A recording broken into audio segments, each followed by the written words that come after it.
Hey David, sorry I had a call to make. That's all right. No problem. All right. So, shall we start on number 10 here? Yeah, that sounds good. This is the email you sent me today. Yeah. Okay. Notice that that's a right triangle. Well, first of all, the one thing you should know is that whenever you draw a triangle inside of a semicircle, it's a right triangle by definition. Okay. That's always a All right right. angle. Even if I draw it like that, doesn't matter. That's still a right angle. Or if I draw it like this. And you can see that the hypotenuse goes through the diameter of the, or the center of the circle. So, Okay. what I'm really looking at here is just a triangle problem, a right triangle problem. And what are my dimensions? I know this is 25 degrees. And Yes. on X, what's this distance from here to here?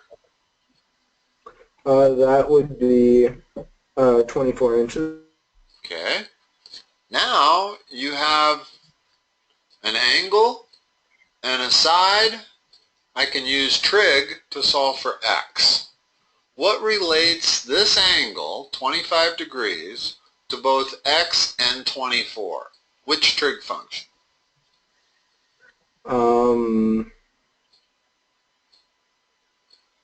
One second. I know this one. Okay, here, let me do this. Cosine. Correct. In other words, it's the adjacent over the hypotenuse. Those two right there. Okay. So, what equation can I write? You could do the what? cosine of 25 is equal to x over 24. Correct. Which makes x equal to 24 times the cosine of 25. Okay. Okay. So, yeah, that problem really didn't need the circle. Whatever that number is one of your answers here. I don't think it's terribly important for us to come up with that number. You don't have to turn this sheet in, do you? I do. Okay. You have your calculator in front of you? I do.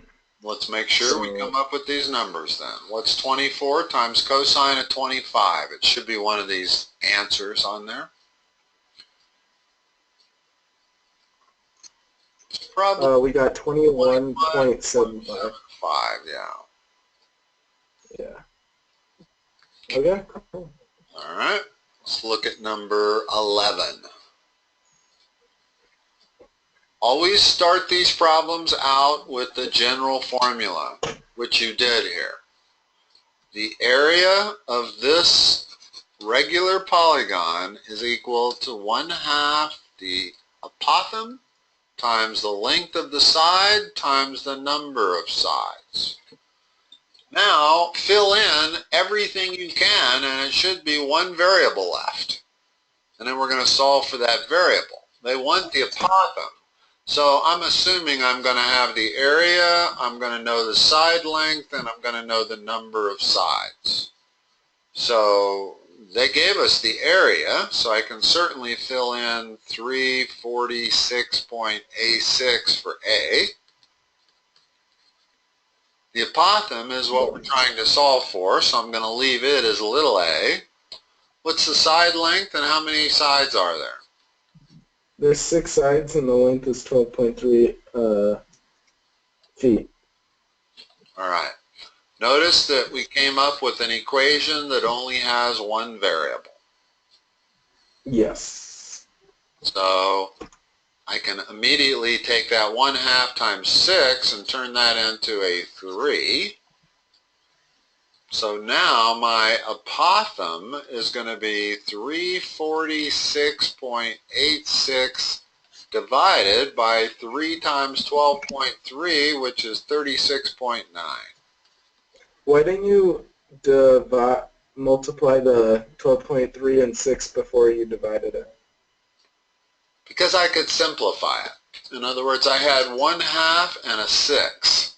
Well, 1/2 times 6 is 3. And it's easier to do this math if I get rid of the denominator and don't have any fractions. So I always simplify when I'm doing, even if I'm using a calculator, I'm going to simplify that. Okay. In other words, I had 1/2 times 6. Well, that's 3. So I'm replacing all of that with the number 3, which I did here. And I got rid of 1/2, okay? So this is the same as what I would have had. And now you just have to put that into your calculator to get an answer, and it's got to be 9.4. Yep. Okay. Most of these you probably are not going to need the calculator. In other words, I can look at that and know that it's got to be slightly less than 1/10. This thing does not go into that thing 10 times. Slightly less. Well, that has to be 9.4. Okay. All right. Number 12. Again, it's a right triangle. Okay. And the thing about right triangles is you never have to use the law of sines or the law of cosines. When you have right triangles, you only have to use trig functions. What trig function relates those three numbers?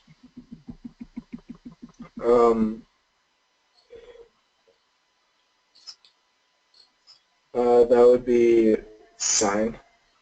Oh, No, tangent. Tangent. Tangent is opposite over adjacent. It's the TOA.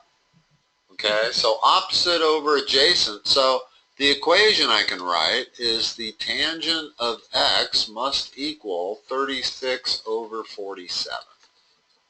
Yeah. Now, how And then do you can use the inverse. Yeah, you're right. You have to take the inverse tangent. In other words, if I have a tangent of some angle equals a ratio, then the inverse tangent of the ratio must equal the angle. And you can look at that one of two ways. That's by definition, but you could also take the inverse tangent of both sides. If I take the inverse tangent of that, oops, hold on, and the inverse tangent of that, well, when I have the inverse tangent of the tangent, I'm left with just x. Okay, so this part equals x. And so I have x equals the inverse tangent of this ratio. But it's also by definition. And that's something you should understand that. In other words, if I tell you that the sine of 30 degrees equals 1/2, which it does, by definition, the inverse sine of 1/2 must equal 30 degrees. Okay. It's an if and only if. If that first statement is true, the second one is true, and if the second statement is true, the first one is true. So in a way, you can just say it's by definition that the second one is true if the first one is true. But I can also take the inverse sine of both sides and get the same thing. In other words, this leaves 30 degrees. If I take the inverse sine of the sine, I'm left with the angle. So 30 degrees has to equal the inverse sine of 1/2. Okay. I don't know, I don't see any law of sines problems on here, but you have had the law of sines and cosines, have you not? Yeah, I have. Okay. That's fine. We don't need to get into those right now, but I was curious. I thought you had had them. When you have a quadrilateral inscribed inside of a circle, Okay. opposite angles are supplementary. Yeah. And they want to know, first of all, let's label this A, B, so that we can talk about it. And that is 104 AD, and that is 72, and this is 108. Okay. And they're talking about these angles. Well, this is an angle problem. This is not a segment length problem. These circle problems come in two flavors and two flavors only. One is it's all about the angles and measurements of the arcs, and the other is it's all about the lengths of the segments. Well, there's no segment lengths here. This is all about the measurements of the arc. Okay. What is angle Y?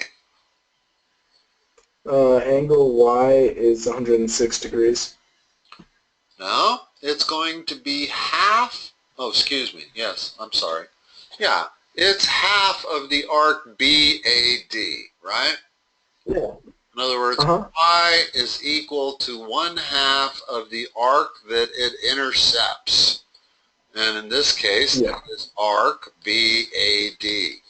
Well, arc BAD is the sum of that arc and this arc, which is 212, and half of 212 is 106. So 106 is correct. And we could get that immediately. X, I said we were able to get that immediately because we could add 108 to 104. Yeah. Angle X is a little different. Notice that angle X intercepts the arc ABC. Well, we don't immediately know what that arc is, but we know this part's 108, that part's 104, this part's 72. What does arc BC equal? Well, doesn't Y and X have to be supplementary?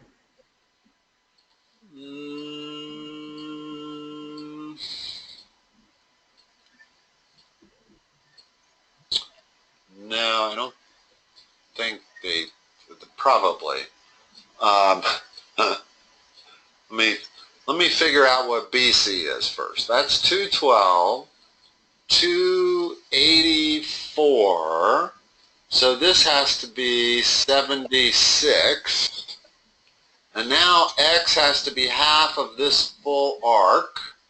So it's half of 184, which is 92. Oh, okay.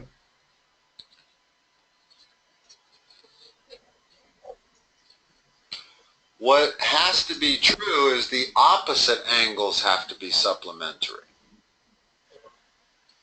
So if this is 92, that's 88. If this is 106, that's 74. All right. Okay. And then you can see that angle A intercepts this arc that's made up of 76 and 72. So you add those two together and divide by 2, and that's what that angle should equal, and it does. So, yeah, when you inscribe a quadrilateral in a circle, you get opposite angles that are supplementary, not adjacent angles. And opposite angles are clearly not equal. In other words, these aren't equal, but they are supplementary. And those are not equal, but they are supplementary. Okay. So I guess the answer is D, 92 and 106.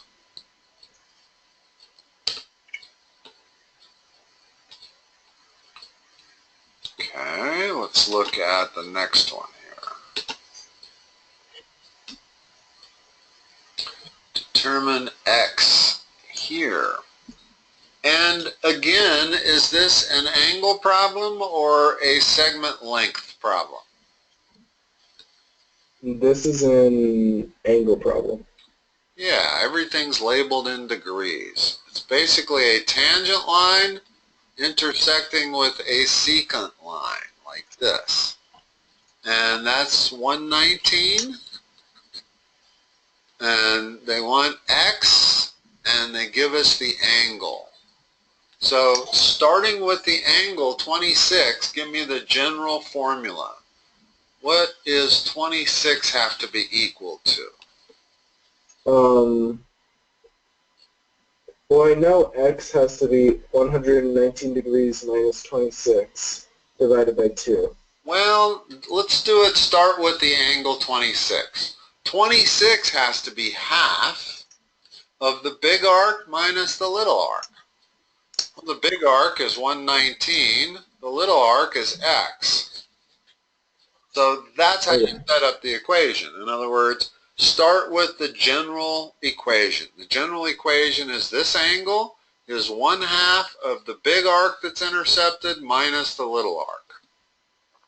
Okay. Well, in this particular problem, that means 26 is equal to half times 119 minus x. Well, now you can solve for x. In other words, if multiply both sides by 2, you get 52 equals this. Move the x on the other side, the 52 on the left, and you get x equals 50 or 67, excuse me. And then I look and see if x of 67 makes sense, and it does. In other words, if we had an x of 190, it wouldn't make any sense, right? Yeah. In other words, always apply your ballpark check, and there's a 67 answer on there also. All right. I'm not sure why. The multiple choice doesn't really help on any of these. You see that? So I'm not even paying any attention to it because it doesn't facilitate solving the problem at all. We still had to come up with a number and find it amongst our multiple choice answers. All right, the next problem. Anytime you have a solid that goes to a point, whether it's a cone or a triangular pyramid, if it goes to a point, you're going to have the volume be 1/3 of what it would be if it was a prism. In other words, if the cone were a prism, it would be a cylinder, right? Yeah. So whatever the volume of the cylinder is, the volume of the cone is going to be 1/3 of that. So the master equation always starts with 1/3, and in this case, it's the area of the base, capital B,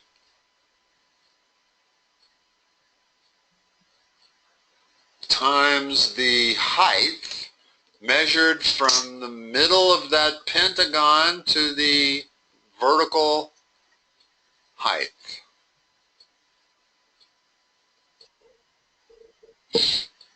Hold on, I'm looking at this for a second. All right. So let's start with the area of the base. What's capital B going to be? Area of the base would be What's the formula for the area of this pentagon? well, you have to find each of the individual triangles first, but First of all, let's start out this way. In other words, the area of that base is 1/2 the apothem times the side length times n. Well, I can figure all of those. I'm given all of those. That's the apothem, that's the side length, and I can see that there's 5 of them. So immediately I can do this. The apothem is what? What is that, 16? the apothem is 16, yeah. Side length looks to be 18, and it is 5. So the only thing I don't know is h. And H requires a little bit more sophisticated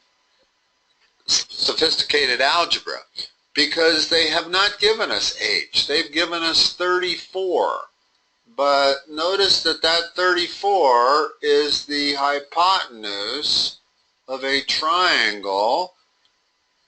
This is the apothem. So that's 16.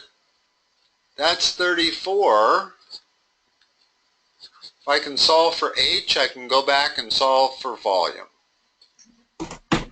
Now, do you see how I came up with this picture, this triangle? Yeah. In other words, the 34 they give you is the midsection of that triangle. It's facing outwards. So that's why this is 34. But the height we need to solve for the volume of the figure needs to be the vertical height. Well, the vertical height is from the center of that pentagon straight up to the vertex, the top. Well, if I lay out a triangle, the 16, the apothem length, is the distance from that point to that point. All these apothems are the same. So I can draw this triangle that has a hypotenuse of 34 and a side of 16. Well, now I can use the Pythagorean Theorem, since I know that's a right triangle, to figure out H. So H is always going to be the square root of 34 squared minus 16 squared. Okay? Once you have H, now you can go back and substitute it for that H, and you come up with a volume answer. Yeah. All right. Real quickly, let's take a look at this last one. Again, every one of these problems comes in two flavors. They're either talking about angles or they're talking about segment lengths. Which one are they talking about here? Angles. And the angle they give you is 110. So let's come up with a general formula for what 110 is equal to in terms of segment lengths. It's about measurements, isn't it? Yeah, I'm sorry. I mean, yeah, no, you're absolutely right. It's 1/2 of the measurement of AB plus the measurement of CD. Okay? Yeah. And it's plus because you have the chords intersecting inside the circle. But in this particular problem, they didn't give us AB or CD. What they did give us, what's that angle, 66? Yeah. So they well, 66 is the, it's that side. It's X. So the angle that I need is not 110. I need the angle next to it. In other words, 70. I need that because it's this 70-degree angle that intercepts the arcs AC and BD, which is what they've given us. So 70 is equal to what? 70 equals 66, 1/2 66 plus X. Yeah. And again, the best way to solve these is not to distribute the 1/2, but to get rid of the 2 immediately. Multiply both sides by 2. So I have that. And now it's really easy. X is equal to 74. And notice that once I solve for it, what I'm looking at, that 70 is the average of the two arcs that are intercepted. We intercepted a 66-degree arc and a 74-degree arc. Well, 70 is the average between those two.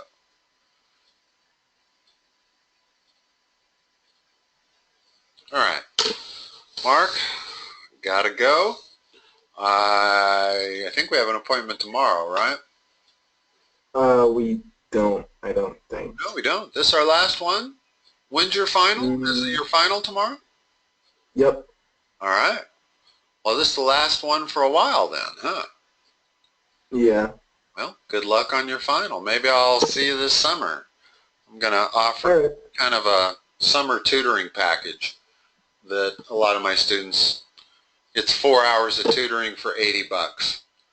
I'll be sending out an email on that. All right. But so maybe I'll talk to you this summer. Otherwise, maybe next year.